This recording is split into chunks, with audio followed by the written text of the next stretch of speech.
Evangelho de Lucas, capítulo 24, do versículo 1 ao versículo 8. E no primeiro dia da semana, muito de madrugada, foram elas no sepulcro, levando as especiarias que tinham preparado, e acharam a pedra do sepulcro removida, e entretanto não acharam o corpo do Senhor Jesus. Aconteceu que, estando elas perplexas a esse respeito, eis que pararam junto delas 2 varões com vestes resplandecentes. E estando elas muito atemorizadas e abaixando o rosto para o chão, eles lhe disseram: por que buscais o vivente entre os mortos? Não está aqui, mas ressuscitou. Lembrai-vos como vos falou, estando ainda na Galileia, dizendo: convém que o Filho do Homem seja entregue nas mãos dos homens pecadores, e seja crucificado, e ao terceiro dia ressuscite. E lembraram-se das suas palavras. Jesus nasceu, cumpriu o seu propósito, morreu, mas não ficou no sepulcro. Ele levantou dentre os mortos e está aqui em nosso meio, nessa noite, para trazer vida para o seu e o meu coração. Por isso nós estamos aqui, fazendo menção sim da morte do Cordeiro de Deus, mas mais ainda menção a ressurreição daquele que vive para sempre, daquele que está em nossos corações e está em nossos lares, daquele que disse: eu edificarei a minha igreja e as portas do inferno não prevalecerão contra ela, daquele que disse: eu que edifico a minha igreja e as portas do inferno jamais prevalecerão contra ela. É esse Deus que nós servimos, que está em nosso meio, que vive em nosso coração, que habita em nossa casa, e um dia estaremos com Ele em glória para sempre na eternidade. Aleluias! O Rei dos Reis, Senhor dos Senhores, aquele que vive para sempre. Nós lemos o relato de Lucas no capítulo 24, o relato da ressurreição. Qual é o maior significado para as nossas vidas da ressurreição? Paulo chega a dizer para alguns irmãos corintios na época, que não criam na ressurreição, como alguns saduceus, como alguns homens do passado não criam na ressurreição. Paulo chega a dizer aos coríntios o seguinte: ora, se Cristo não ressuscitou, logo é vã a vossa fé. E se Cristo não ressuscitou, permaneceis nos vossos pecados. Ora, se Jesus não ressuscitou dentre os mortos, todos nós estamos condenados à perdição eterna, porque nós permanecemos nos nossos pecados. Mas ele diz: ora, mas não é assim, porque Cristo ressuscitou dentre os mortos, e porque Ele ressuscitou, então nós somos justificados por causa do preço que foi pago, e por causa do sangue que foi derramado, para nos remir de toda e qualquer iniquidade. Aleluias! Isso nos remete a uma esperança eterna, isso nos remete a uma alegria eterna. Quantas vezes você disse na sua alma, antes de conhecer o Senhor: morreu, acabou, morreu, acabou, morreu, acaba tudo, o findar desta vida é quando eu desço ao pó, acaba tudo. Mas a palavra de Deus não fala sobre isso. A palavra de Deus diz que o corpo volta ao pó, e o espírito e a alma voltam a Deus que o deu. Eu e você somos seres imortais. Quando nós falamos da morte, querido, nós falamos do óbito. Que vai ao óbito? Corpo, essa matéria. Mas o seu espírito e a sua alma são imortais. Eles não podem morrer. Sabe por quê? Porque eles saíram de dentro de Deus. Quando Deus faz o homem no Éden, Ele sopra nas suas narinas o sopro de vida. Deus não pode aniquilar a si mesmo, Deus não pode matar a si mesmo. E aquilo que Ele soprou em você, Ele vai requerer de volta para Ele um dia. Nós voltaremos para a eternidade e estaremos junto com o nosso Pai um dia. Amém? Aleluias. Jesus morre na cruz por nossa causa, por causa dos nossos pecados, delitos e pecados. Ressuscita ao terceiro dia e não morre mais, vive para sempre. Ele faz eu e você passarmos da morte para a vida. Ele nos liberta do poder do pecado, da morte, da aflição e nos conduz para a vida eterna. Assim como no passado Deus liberta o seu povo da escravidão física, no presente e atual a graça de Deus nos liberta da opressão espiritual e do pecado e nos conduz para uma vida de vida. Uma vida de vida. Diga para o seu irmão: irmão, em Jesus você tem vida. Diga para ele, olha no olho dele, diga: em Jesus você tem vida. Só em Jesus. Não há outra forma de termos vida se não for em Jesus. Deus nos chamou para uma vida de ressurreição, uma vida de restauração e uma vida abundante. Deus nos chamou para viver intensamente nele, na sua presença. Não estamos restritos a coisas, a dias, a fundamentos humanos. Estamos rendidos e restritos ao próprio Deus soberano, aquele que nos criou. E com isso, nessa noite, querido, quero vos falar sobre quatro coisas essenciais que nós encontramos na palavra de Deus como uma revelação muito profunda para o nosso espírito, muito profunda para as nossas vidas, que nos vai trazer uma esperança que nada na terra pode nos trazer. Eu não me lembro se foi Lewis que disse: inquieto está o coração do homem enquanto não encontra repouso em ti. Certo escritor disse: inquieto está o coração humano enquanto não encontra repouso em ti. Quantas pessoas nessa hora estão inquietas, perdidas, loucas? Nesse momento estão sem repouso. Quantos desse momento estão em desvario? Porque não encontraram repouso no Salvador. E Jesus veio à terra, querido, com um grande fundamento de trazer repouso e descanso para as nossas almas. Ele olhou para as multidões e disse: vinde a mim, todos vós que estáis cansados e sobrecarregados, que eu vos aliviarei. Aprendei de mim, que sou manso e humilde, e encontrareis descanso para a vossa alma. Será que você entrou aqui nessa noite com a sua alma cansada? Se você entrou com a sua alma abatida e cansada, Jesus está aqui para trazer descanso para a sua vida. Amém? Feche os seus olhos, curva a sua cabeça um pouquinho. Curva a sua cabeça um pouquinho. Porque Ele vive, posso crer no amanhã. Porque Ele vive, temor não há, mas eu bem sei, que a minha vida está nas mãos de meu Jesus, que vivo está. Continue com seus olhos fechados.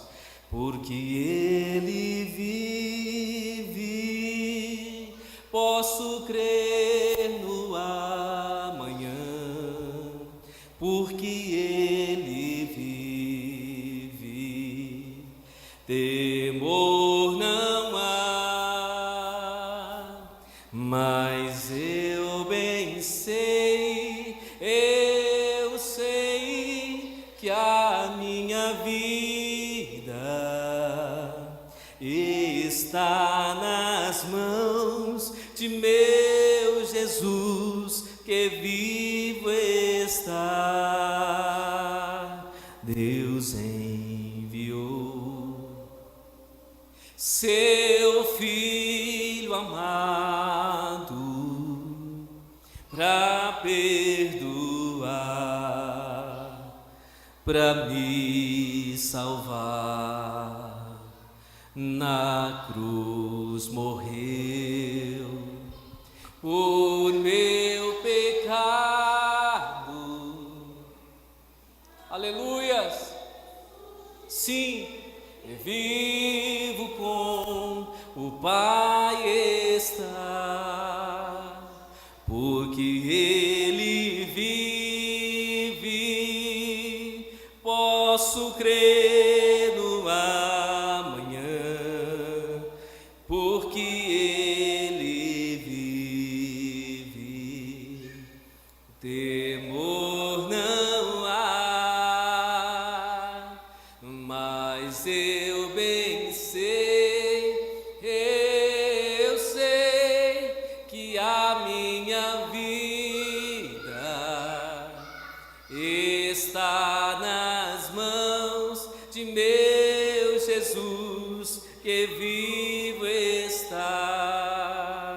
E quando enfim chegar a hora em que a morte enfrentarei, sem medo então terei vitória, irei à glória ao meu Jesus, que vivo está, porque Ele vive. Posso crer no amanhã, porque Ele vive. Temor não há, mas eu bem sei, eu sei que a minha vida está nas mãos de meu Jesus, que vivo está. Aleluia! Porque Ele vive, eu posso crer no amanhã. Porque Ele está vivo, eu posso crer no amanhã. Porque Ele está aqui, eu posso crer na vida. Porque Ele está vivo, Ele vive. Porque Ele vive, eu posso crer. Porque Ele vive, eu posso crer. Porque Ele vive, eu sei que haverá uma manhã. Porque Ele vive, eu sei que haverá uma eternidade. Porque Ele vive, eu sei que há uma esperança. Porque Ele vive, eu sei que um dia eu estarei com Ele. Aleluia! Às vezes, querido, falta motivos para termos esperança. Pastor, olha a situação que nós nos encontramos em nossa nação. Não há esperança na economia, não há esperança nos políticos, não há esperança nas pessoas. Mas, querido, a esperança máxima que eu e você temos está no Cordeiro de Deus. Ele vive, Ele vive, Ele vive. E é isso que importa para mim e para você. Um dia deixaremos essa terra corrupta, um dia deixaremos esse mundo caído e estaremos com Ele para sempre na eternidade. E a Bíblia diz que lá não haverá choro, não haverá pranto, lá não haverá morte. Aleluias! Agora, querido, há uma esperança. Talvez você diz: eu não tenho esperança, pastor, na minha alma. Eu não tenho tido esperança nesses dias. Então você entrou no lugar que informa a esperança, no lugar da onde Deus brada a esperança. Talvez você diz: eu não tenho tido esperança na minha alma, segurança na minha vida. Mas diante do santo evangelho do Senhor, nós temos uma esperança imutável, querido. Porque tudo que Deus falou, Ele vai cumprir. Deus não volta atrás com as suas palavras. Deus não se arrepende daquilo que Ele disse. Ele cumprirá cada palavra que Ele disse. Ele cumprirá cada sentença que Ele informou, porque Ele é um Deus fiel. Aleluias! Você conversa com as pessoas, combina com as pessoas negam, as pessoas falham contigo, as pessoas desistem, as pessoas constroem dois pensamentos. Você combina e a pessoa descombina, as pessoas mentem, trapaçam. Mas nós estamos diante de um Deus, querido, que nunca vai mentir para você, que nunca vai abandonar você, e que no combinado entre você e Ele, jamais Ele voltará atrás, porque Ele é um Deus fiel. Amém? Tudo aquilo que Ele falou, Ele irá cumprir sobre a minha e a sua vida. Isso me faz, querido, ter uma esperança poderosa, saber que a vida não acaba aqui, saber que eu e você não estamos limitados a essa existência terrena, a essa carne. Nós não estamos limitados a esse corpo. Você não está limitado a esse corpo. O apóstolo Paulo chega a chamar esse corpo de uma barraquinha. Nós estamos aqui por um determinado tempo, logo deixaremos essa habitação e seremos uma habitação celestial. Teremos um corpo incorruptível, um corpo imortal que jamais morrerá. Um corpo semelhante ao corpo de Jesus quando ele ressuscitou. Lembra quando Jesus ressuscita e Maria o vê? Ele diz: olha, mulher, não toque em mim, porque eu não subi ainda para o meu Pai. Jesus já estava no seu corpo imortal, porém ele precisava ir ao Pai. E aquele corpo, querido, era um corpo incorruptível, porque quem ressuscita não morre mais. Lembra quando Jesus aparece diante dos discípulos que estavam no cenáculo, temerosos, orando e buscando a Deus, após a ressurreição? Jesus de repente aparece no meio deles, as portas estavam fechadas, e eles estavam juntos, reunidos, e Jesus aparece no meio deles. Jesus os sauda dizendo: paz seja convosco, e todos ficam maravilhados com a presença do Senhor. Jesus come com eles, conversa com eles e vai embora. Tomé não estava junto, mas passada uma semana, novamente Jesus aparece novamente no meio deles. Jesus disse: paz seja convosco. E Jesus vai falar com Tomé, que estava incrédulo. Tomé dizia: se eu não ver o sinal dos cravos, se eu não tocar no seu lado, se eu não ver o sinal da sua morte, se eu não ver os sinais da sua crucificação, eu não creio. Jesus na segunda vez aparece novamente. Tomé estava lá nesta hora. Jesus vai a Tomé e diz para ele: aqui, Tomé, o sinal dos cravos na minha mão, toca aqui do meu lado, olha aqui, vê se não sou eu mesmo. Olha aqui, Tomé, sou eu, olha aqui. Não seja incrédulo, mas seja crente. Jesus estava dizendo: eu ressuscitei, eu estou aqui, eu não vou morrer mais, eu vim trazer vida sobre você. Querido, muitas vezes as perseguições, as lutas da nossa vida fazem-nos duvidar da ressurreição de Jesus. De que maneira, pastor? Mas Jesus não está na minha vida. Eu estou passando por tudo isso, por que Jesus não faz nada? Muitas vezes nós duvidamos de que Ele está lá, de que a Sua presença está lá, de que o Seu amor continua lá. Sabe por quê? Porque Ele ressuscitou. Ele não está lá no sepulcro, querido. As mulheres foram procurar o Jesus no sepulcro, e o anjo diz: estando elas muito atemorizadas e abaixando o rosto para o chão, lhes disseram: por que buscais o vivente entre os mortos? Versículo 6: não está aqui, mas já ressuscitou. Lembrai-vos como vos falou, estando ainda na Galileia. Jesus, em todo o seu ministério, caminhando com os discípulos, dizia: olha, eu vou morrer, mas eu vou ressuscitar. Vai chegar o momento da minha morte, mas vai chegar o momento também da minha ascensão. Eu vou ressuscitar dentre os mortos. E nesse momento as mulheres procuravam Jesus aonde?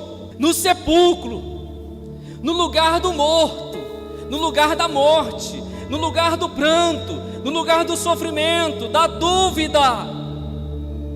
E muitas vezes que nós nos encontramos nesse lugar, muitas vezes nós nos encontramos neste ambiente, mas nessa noite nós temos ouvido uma voz falando para mim e para você: Ele não está aí, porque Ele já ressuscitou, Ele já se levantou dentre os mortos, Ele está vivo.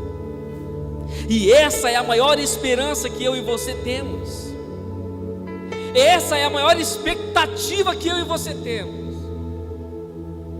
Talvez uma pessoa venha e promete para você alguma coisa.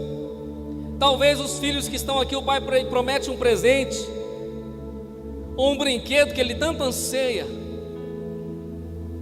Ou o seu esposo, querida, promete para você aquilo que você tanto deseja, ou vice-versa.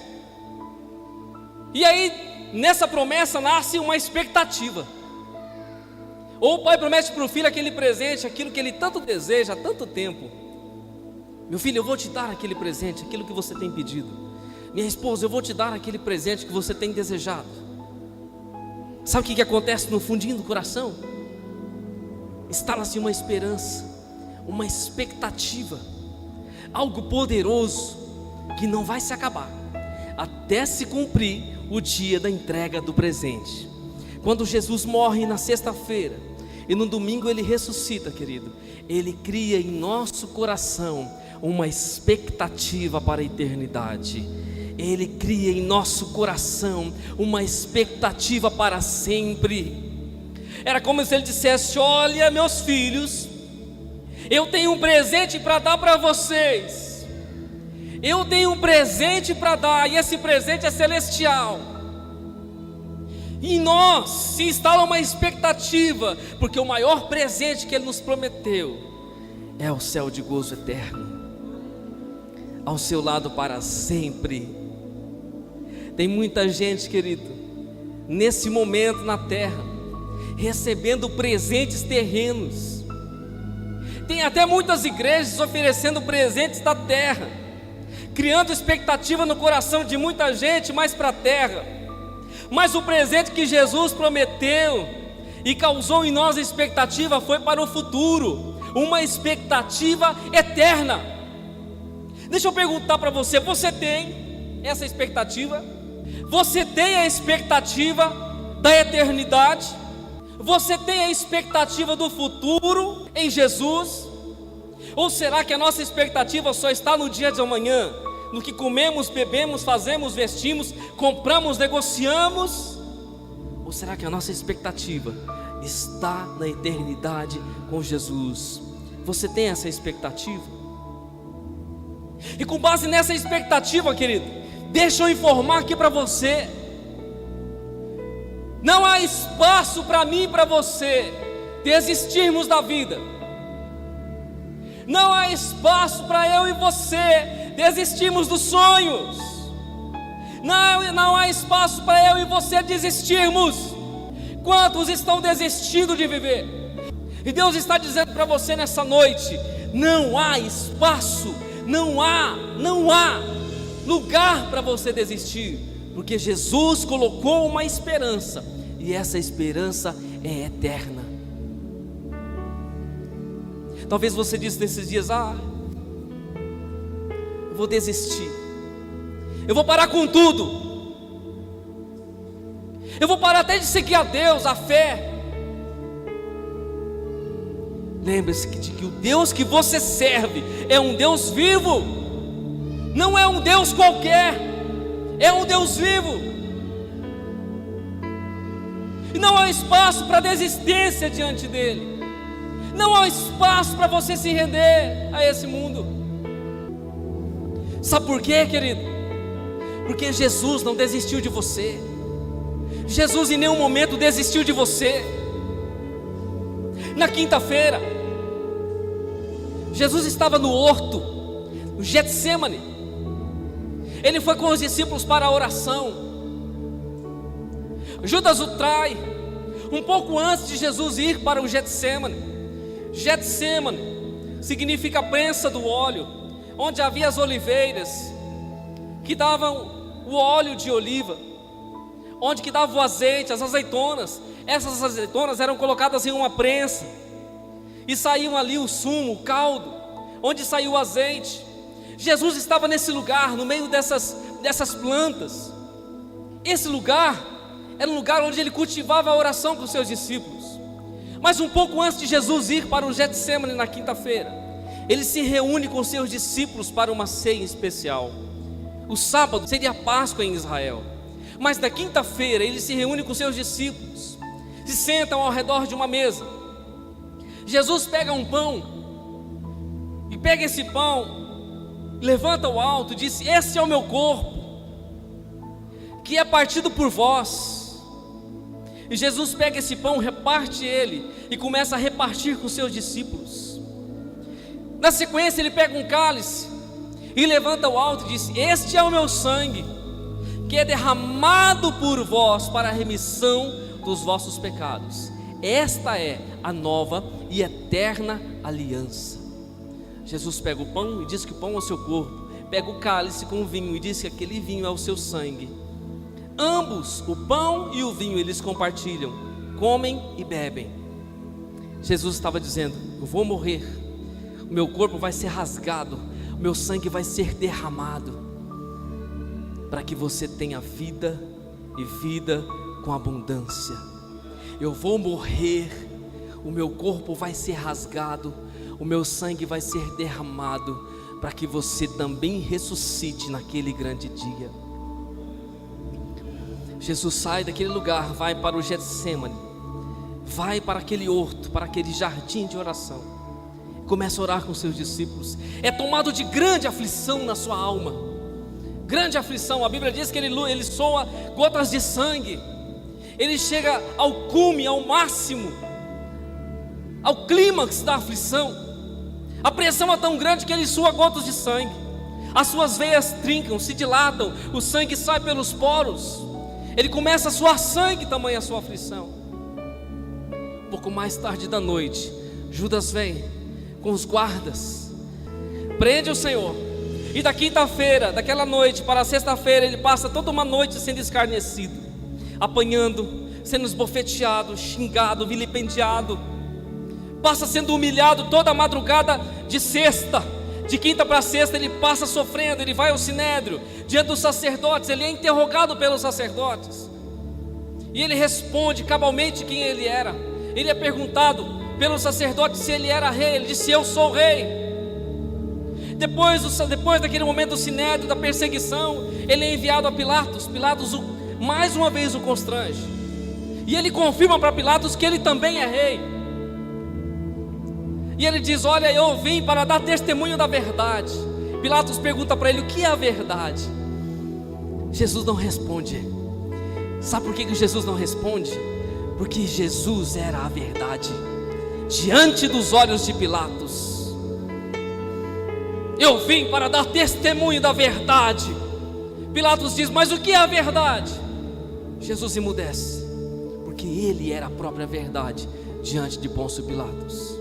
Pilatos manda Jesus para Herodes, Herodes manda Jesus para Pilatos, e o povo pede para Pilatos: crucificam, crucificam.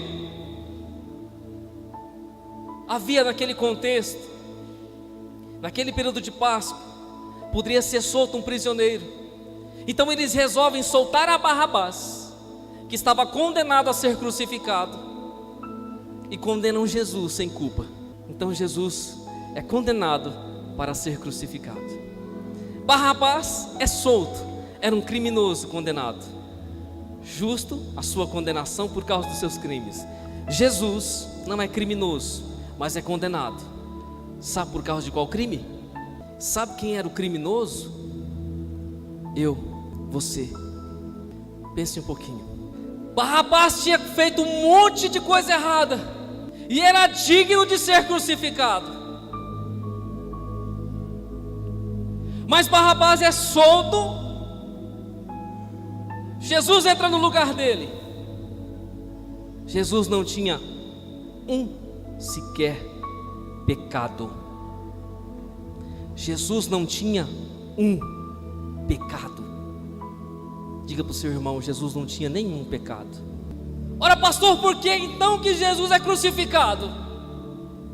Se ele não tinha culpa, por que ele é crucificado? Se ele não foi um malfeitor, se ele não praticou o mal, se ele não tinha pecado, se ele não foi maldoso, por que fizeram isso com ele? Por causa dos meus pecados, por causa dos teus pecados, por causa dos teus crimes. Pilatos manda os romanos levarem Jesus para um pátio, e lá eles escarnecem dele. Pegam aquelas cintas com ossos na ponta e começam a bater de Jesus. Eles batem nas suas pernas, batem na sua barriga, batem nas suas costas, batem no seu rosto. E cada chicotada daquela que pegava sobre ele arrancava lascas da carne de Jesus, a ponto dos seus órgãos aparecerem. E todo momento do seu escárnio, da sua dor e do seu sofrimento, Jesus não abre a sua boca. Jesus não reclama, Jesus não xinga, Jesus não murmura. Jesus quase vai ao delírio, ao desmaio de tanto sofrimento e dor que ele sentiu. Eles tiram Jesus dali, colocam sobre ele uma coroa de espinho, fincando na sua cabeça aqueles espinhos. Jesus passa por toda aquela via dolorosa e vai à crucificação.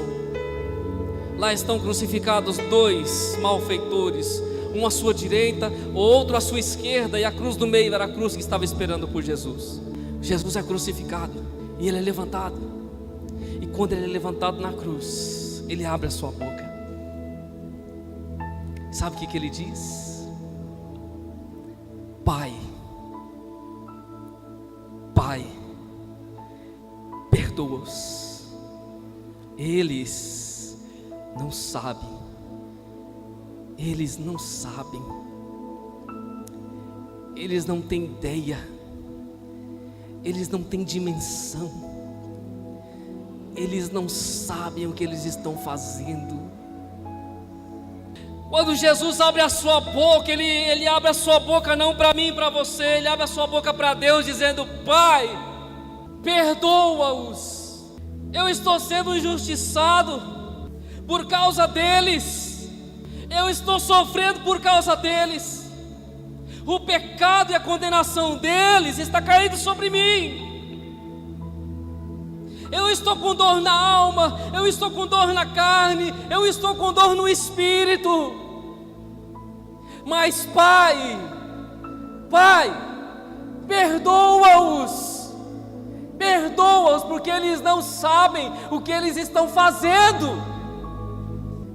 Então eles colocam Jesus na cruz, e vai se passando, querido, o dia, e as pessoas vão escarnecendo. Maria, sua mãe, se coloca aos pés da cruz, o apóstolo João também se coloca, os discípulos somem. Um dos ladrões na cruz escarnece do Senhor, dizendo: você não é o Cristo? Salva-te a ti mesmo e a nós também. O outro ladrão diz: olha, não faça isso, nós estamos aqui porque nós somos merecedores do castigo, porque nós não fizemos. Mas esse homem não cometeu crime algum. E ele olha para Jesus e diz: Senhor, lembra-te de mim quando o Senhor entrar no teu reino. Jesus olha para aquele homem, querido, e diz: hoje mesmo estarás comigo no paraíso. Hoje mesmo estarás comigo na eternidade. Até na cruz, querido, até na cruz Jesus salvou um homem do seu lado. Quando é às 3 da tarde, perto das 3 da tarde, Jesus disse: tenho sede. Tenho sede. Os soldados romanos cruéis pegam uma esponja com a sua lança, molham no vinagre e colocam nos lábios de Jesus. E Jesus disse: Pai, está consumado. Em tuas mãos eu entrego o meu espírito. Então Jesus expira, morre. Eles tiram Jesus da cruz. Isso na sexta-feira, antes de iniciar o sábado, porque às 6 da tarde iniciava-se o sábado. Tiram Jesus da cruz. Rapidamente José de Arimateia pede o corpo de Jesus, e eles levam o corpo de Jesus para uma tumba de um homem rico. Colocam Jesus nessa tumba, e lá Jesus repousa a sexta, o sábado, corpo de Jesus. E do sábado para domingo de madrugada, nós chegamos em Lucas 24. As mulheres pegam especiarias para ungir o corpo de Jesus, porque era um costume judeu, e elas saem cedinho para ir ao sepulcro. Ao meio do caminho elas encontram com os anjos, e os anjos falam o que nós lemos aqui. Estando elas muito atemorizadas, abaixando o rosto para o chão, eles lhe disseram: por que buscais o vivente entre os mortos? Não está aqui, mas ressuscitou. Quando elas foram buscar Jesus, Jesus já havia ressuscitado dentre os mortos, não estava mais lá. Passados alguns minutos, Jesus aparece a Maria Madalena. A Bíblia diz aquela que ele tinha expulsado muitos demônios. Maria sai doida, desesperada, para contar aos discípulos: olha, eu vi o mestre, ele ressuscitou. Os discípulos estavam todos atônitos. atemorizados, muitos estavam incrédulos, porque havia um temor naquele momento. Mas ela disse: eu vi o Senhor, Ele ressuscitou. Querido, não há outra esperança. Se você falar assim: pastor, eu quero dias melhores para a minha vida, eu também quero, querido. Eu quero um país melhor, eu também quero. Eu quero um presidente melhor, eu também quero um prefeito melhor. Pastor, eu quero um pai melhor, uma mãe melhor. Pastor, eu quero um filho melhor, uma filha melhor. Porque o nosso coração, ele vai anelar por aquilo que é bom, aquilo que é correto.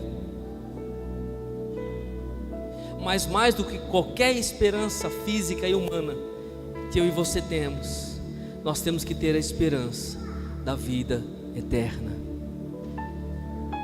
E nenhum outro Deus pode garantir.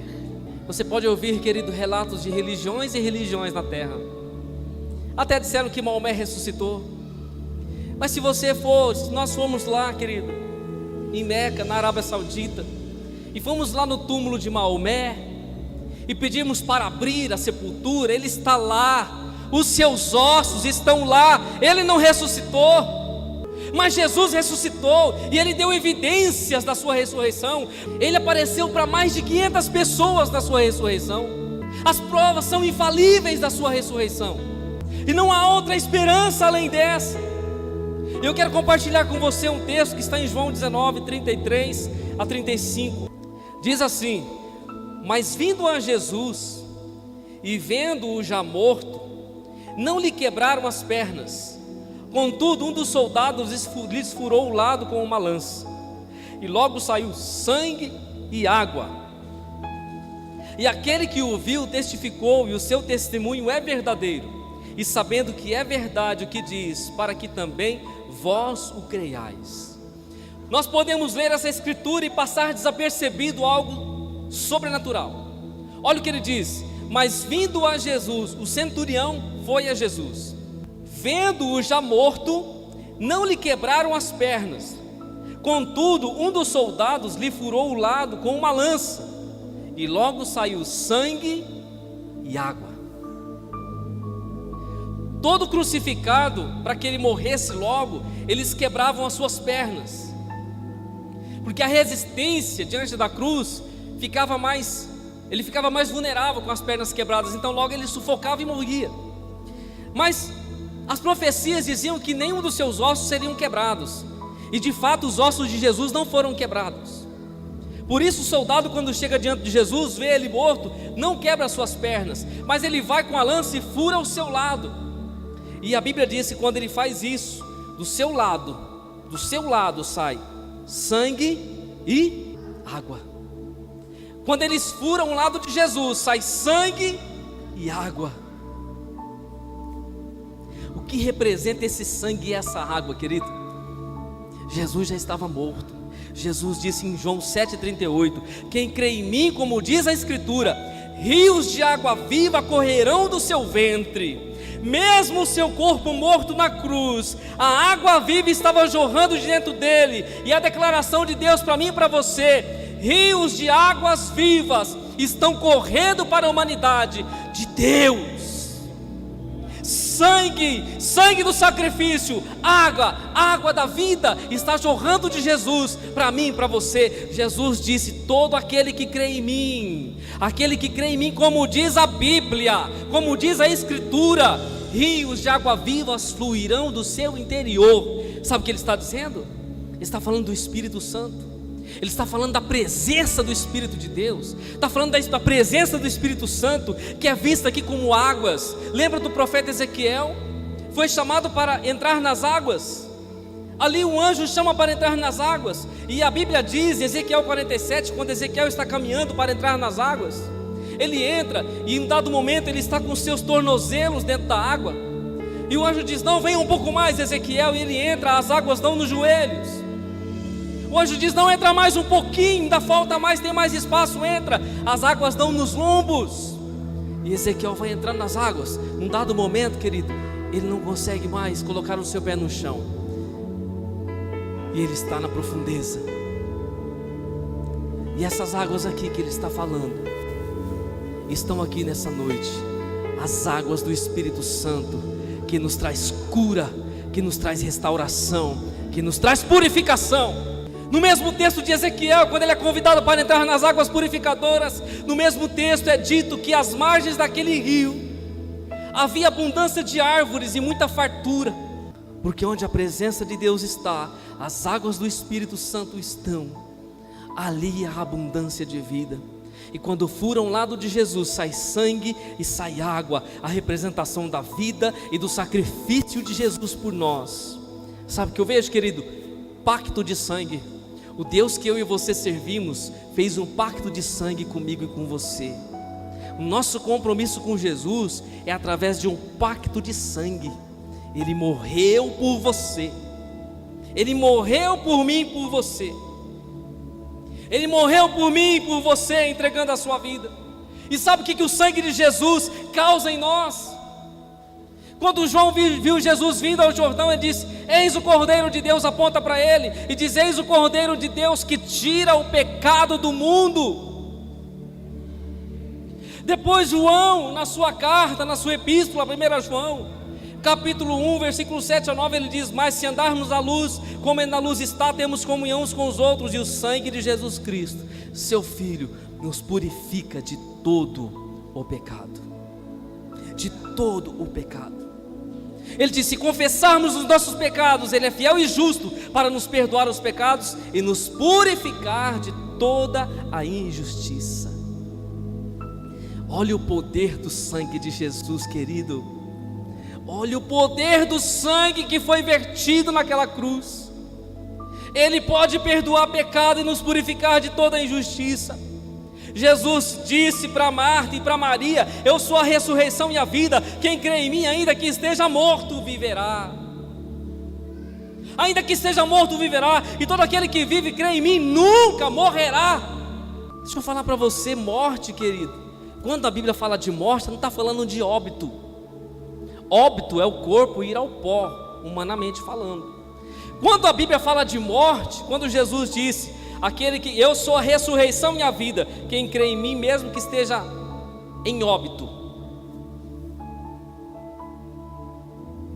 Mas ele fala: mesmo aquele que esteja morto, o seu corpo foi ao pó, o seu espírito voltou a Deus. Se você estava com Deus, você voltou a Deus. Se você não estava com Deus, você foi para o inferno.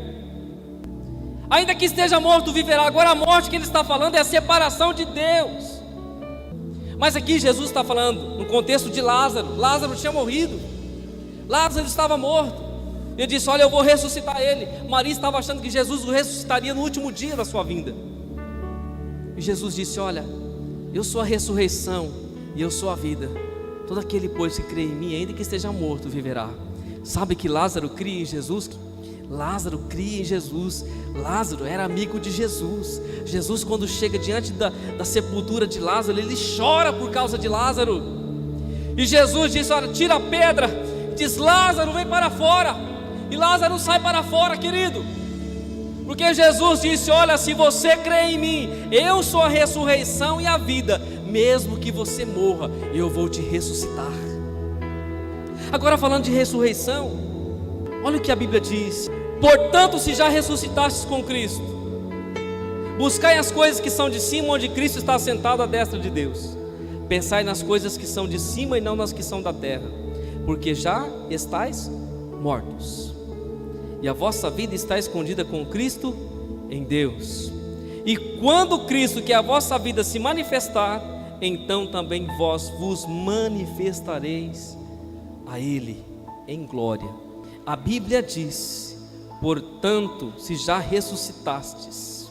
Em outro momento ele vai dizer assim: ou não sabeis que todos quantos foram batizados em Jesus Cristo foram batizados na sua morte?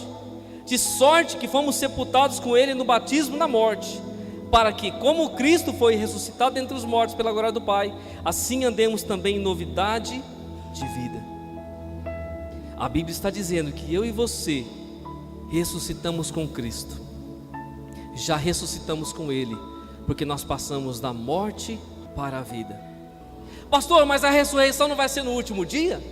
Quando eu deixar esse corpo decadente? Vai. A ressurreição real será naquele grande dia, quando Ele voltar. Mas hoje nós já somos ressuscitados, por quê?